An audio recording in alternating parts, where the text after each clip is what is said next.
Hello, my dear students. Welcome to my channel English with Chagan Arora. Students, आज मैं आप लोगों के लिए जो हमने कल रीड का टॉपिक किया था सब्जेक्ट वर्ब एग्रीमेंट, इसका पार्ट सेकंड लेकर आया हूँ। अगर आपने पार्ट फर्स्ट नहीं देखा है तो प्लीज़ चैनल को सब्सक्राइब कीजिए। वहाँ पर आपको प्लेलिस्ट मिलेगी रीड इंग्लिश के नाम से, उसमें हम सारे रीड का सिलेबस कवर करेंगे।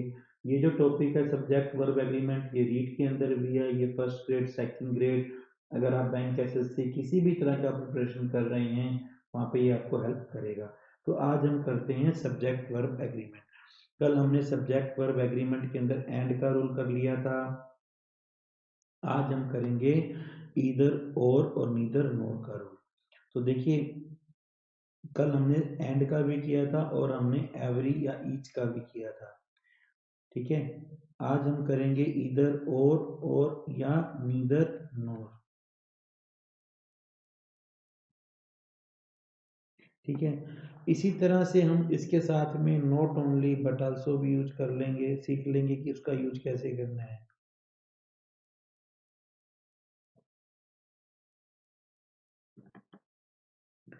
ठीक है, जिस जिस सेंटेंस में ईदर और neither nor not only but also का यूज किया जाता है तो जो उसमें वर्ब आएगी वो वर्ब और नॉर बट आल्सो के बाद जो सब्जेक्ट आएगा उस सब्जेक्ट के अकॉर्डिंग होगी।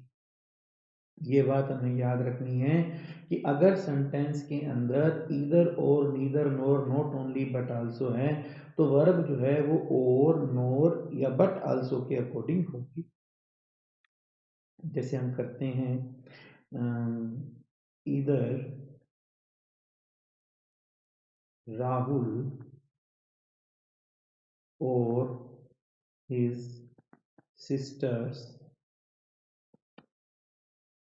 अब यहाँ पे मान लीजिए मैंने लिखा रीड या रीड्स बुक्स।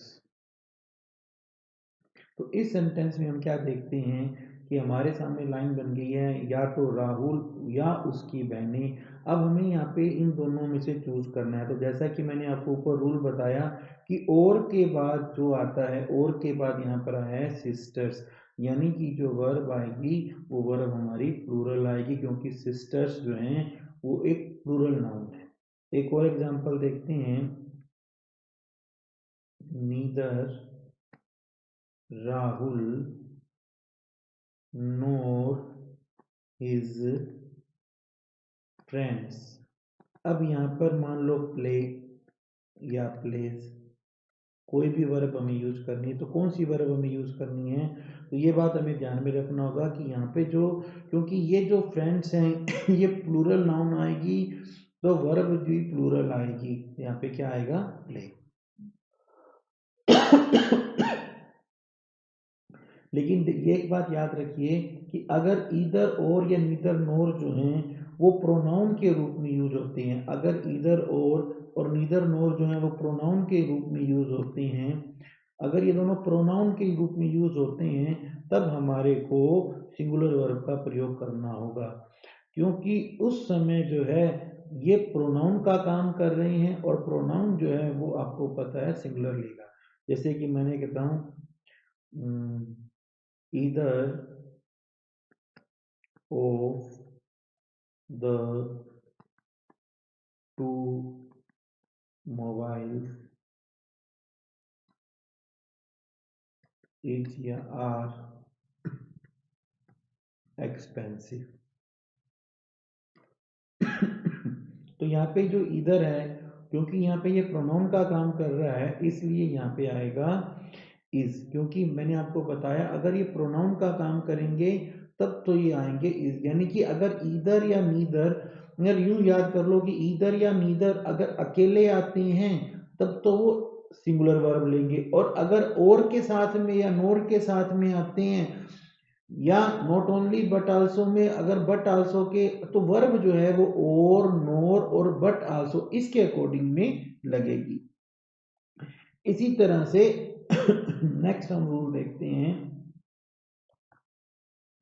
नेक्स्ट रूल है हमारा कि अगर सेंटेंस के अंदर ये कुछ आपको दिखे as well as along with, notes बनाते जाइए आप साथ साथ, with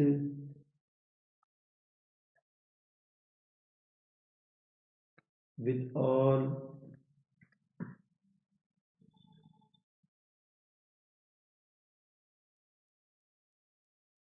together with, like, unlike, besides, in addition to,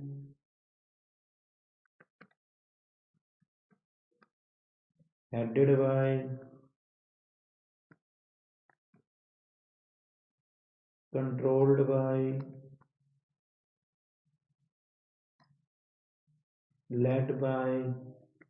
अगर आपको इनमें से कोई भी फ्रेज दिखाई देती है तो जो सब्जेक्ट है वो इस एज वेल एज से पहले जो भी सब्जेक्ट आएगा, यानी कि सब्जेक्ट के जो सब्जेक्ट इस फ्रेज से पहले आएगा, as well as, along with इन सब फ्रेज से पहले जो सब्जेक्ट आएगा उस सब्जेक्ट के अकॉर्डिंग आपकी जो वर्ब है वो यूज होगी। जैसे कि मैं आपको एक एग्जांपल देता हूं तब आपको ये बात क्लियर हो जाएगी।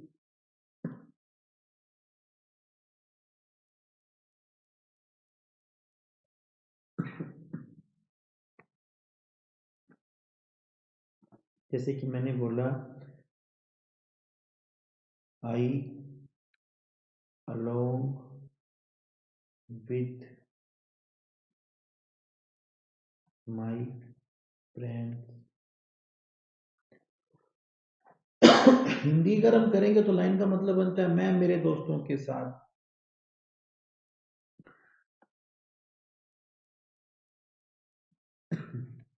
एम या आर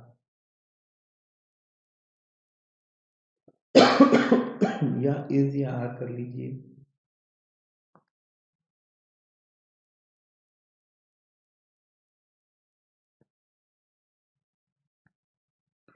या यहाँ सेंटेंस को अपने और थोड़ा सा सही करते हैं, हम यहाँ लिखते हैं he along with my friends, is या आर। तो देखिए अब मैंने आपको बताया रूल है अलोंग विद के पहले, देखो अलोंग विद के पहले है ही, तो यहाँ पे आएगा इज। ठीक है, या यूं देखिए she as well as her family.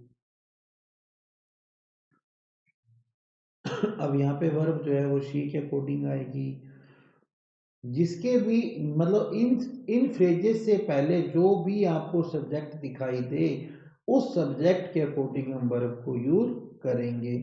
अगर किसी सेंटेंस का स्टार्ट इन फ्रेज में हो, अगर आपको सेंटेंस के अंदर ये फ्रेजेस दिखाई दें तो उससे पहले जो भी आपका होगा उसको देखकर आप करेंगे। आप चाहें तो इसका स्क्रीनशॉट भी ले सकते हैं। नेक्स्ट हम बात करते हैं अगर किसी सेंटेंस की स्टार्टिंग देयर से हो रही हो, सॉरी, सेंटेंस की स्टार्टिंग देयर से हो रही हो, नेवर से हो रही है, या नॉट ओनली से हो रही हो, so, hardly, scarcely, no sooner, under, no circumstances, circumstances मतलब परिस्थितियां,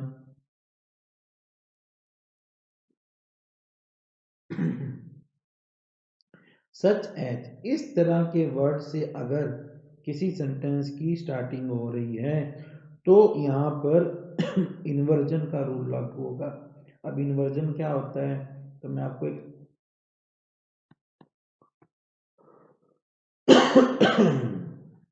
इन्वर्जन का रूल मैं आपको बताता हूँ। इन्वर्जन का रूल लागू होता है यानी कि वर्ब का प्रयोग जो है सब्जेक्ट से पहले होता है। कैसे होता है, जैसे एक लाइन देखिए, नेवर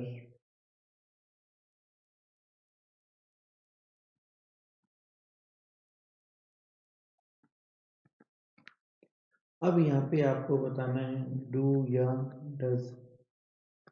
तो देखिए अब यहाँ पे क्या है सब्जेक्ट हमारा है ही, और तो हम सब्जेक्ट के अकॉर्डिंग करेंगे। Never does he tells a he tell a lie. एक और देखिए, देयर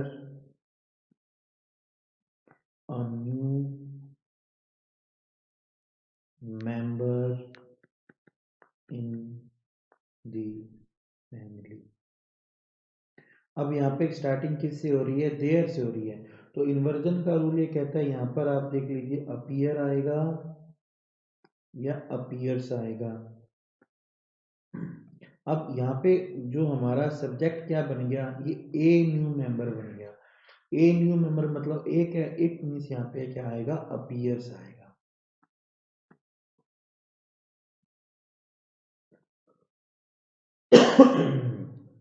एक कुछ रूल छोटे छोटे से और हैं जो मैं आपको बताता हूँ। जैसे कि एक रूल है जो आपके क्वेश्चंस में कई बार आपको तंग करेगा, वो है कि एक वर्ड है वेजेस। इस वेजेस वर्ड के दो मतलब होते हैं। एक तो इसका मतलब होता है आपकी मजदूरी, यानी कि जो आप लेबर चार्ज करते हो, ठीक है। तो इसको हम क्या कहते हैं, वेजेस कहते हैं। अगर वेजेस का अर्थ अगर हम मजदूरी के रूप में लेते हैं, तब हम इसके लिए क्या यूज करेंगे, प्लूरल वर्ब। कौन सी वर्ब यूज करेंगे, प्लूरल वर्ब। और अगर हम वेजेस का मतलब, इसका एक मतलब पुनिशमेंट भी होता है। अगर हम इसका मतलब पुनिशमेंट लेते हैं, तो पुनिशमेंट में हम इसकी सिंगुलर वर्ब यूज करेंगे। ये बात आपको याद रखनी है कि वेजेस का मतलब कैसे लिया जा रहा है। तो जैसे देखो, एक इसका बहुत ही इंपॉर्टेंट क्वेश्चन है जो कि कई बार एग्जाम में आ चुका है, कि जो ये कहता है द वेजेस ऑफ सिन। अब यहाँ पे इस लाइन में सिन का मतलब होता है पाप, और यहाँ पे वेजेस का मतलब है सजा। तो पाप की सजा क्या है, डेथ है। यानी कि आपको बताना है इज आएगा या आर आएगा। तो यहाँ पे पाप की सजा डेथ है, इज आएगा, क्या आएगा, इज आएगा। इज क्यों आएगा, क्योंकि यहाँ पे जो वेजेस का मतलब है सजा या पुनिशमेंट के रूप में आ रहा है। एक और एग्जांपल देखिए, the wages offered by the department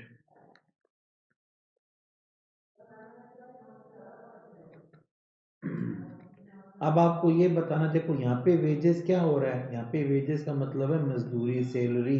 अगर आप सैलरी की बात करते हो तो यहाँ आएगा, यहाँ पे आएगा, बताना है आपको इज या आर में से क्या आएगा, तो यहाँ पे आएगा आर। क्या आएगा, आर।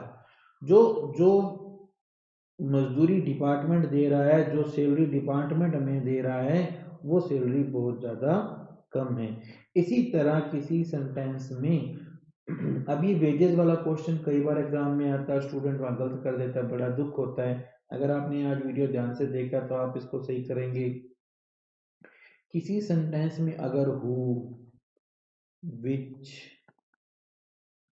दैट, इनका यूज रिलेटिव प्रोनाउन के बारे में हो, किसके बारे में हो, रिलेटिव प्रोनाउन के बारे में हो, तो सेंटेंस में जो वर्ब है वो इससे पहले जो सब्जेक्ट आएगा उसके अकॉर्डिंग होगी। कैसे होगी मैं आपको बताता हूँ। देखो आप जैसे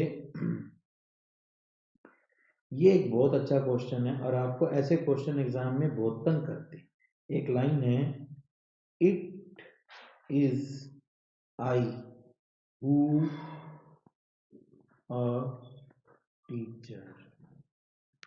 अब देखो यहाँ पे हु से पहले आप देखो, ये जो है ये एक रिलेटिव प्रोनाउन है। इससे पहले क्या वर्ब आ रही है, अब क्या आपका आ रहा है, आई आ रहा है। तो अब यहाँ पे आपको बताना है एम या इज में से क्या आएगा। तो यहाँ पे एम हम इसमें इट को सब्जेक्ट नहीं मानेंगे। अगर इट को सब्जेक्ट मानेंगे तो ऑलरेडी वर्ब ले चुका है। यहाँ पे जो वर्ब है वो आई के अकॉर्डिंग आएगी और आई लेता है am. It is I who am a teacher. एक और देखिए, आपको थोड़ा सा अच्छे से क्लियर हो जाना चाहिए हर चीज। जब तक आपको क्लियर ना होगी तब तक, वो कहते हैं ना भी, जब तक फोड़ेंगे नहीं तब तक छोड़ेंगे नहीं। It is he who a lie. अब ये देखिए यहाँ पे क्या, हु से पहले क्या आ रहा है, ही आ रहा है। ऑप्शन वर्ब चेक करनी है, टेल या टेल्स। तो अब आपको पता है ही के साथ में क्या आएगी, टेल्स आएगी। It is he who tells a lie. ठीक है। इसके बाद में एक जो मैंने आपको ईच का रूल बताया था, मैं आपको थोड़ा सा उसको डिटेल से बताता हूँ। ईच ऑफ द या everyone of the, anyone of the, none of the, someone, someone of the, one of the. इनके बाद में अगर कहीं आपको प्लूरल नाउन मिलता है, याद रखिए प्लूरल नाउन मिलता है, तो वर्ब जो है वो सिंगुलर होगी। ये बहुत ही अच्छा क्वेश्चन बनता है हमारे पास एग्जाम में, इसकी कई बार गलतियां होती हैं। जैसे कि आप देखिए, लाइन देखिए, ईच ऑफ द स्टूडेंट्स। पहली बात तो यही याद रखिए, अगर आपका सेंटेंस करेक्शन आ जाए तो ईच ऑफ के बाद में वर्ब हमेशा जो है, जो आपका नाउन है वो प्लूरल नाउन होगा। यहाँ पे हमेशा नाउन प्लूरल होना चाहिए। अगर यहाँ पे स्टूडेंट लिखा हुआ तो वो क्वेश्चनिंग, वहाँ पे मिस्टेक वहाँ पे हो जाती है। Each of the students of my class study या स्टडीज। अब आपको ये बताना है, ठीक है, अ लॉट। तो देखिए अब यहाँ पे ईच ऑफ के बाद में मैंने को बताया कि पहली बात तो यहाँ पे आप जो सेंटेंस में देखो, यहाँ पे प्लूरल नाउन आ रहा है, तो प्लूरल नाउन के कारण यहाँ पे क्या आएगा, वर्ब क्या आएगी, सिंगुलर आएगी, यानी कि स्टडीज। एक और एग्जांपल देखते हैं।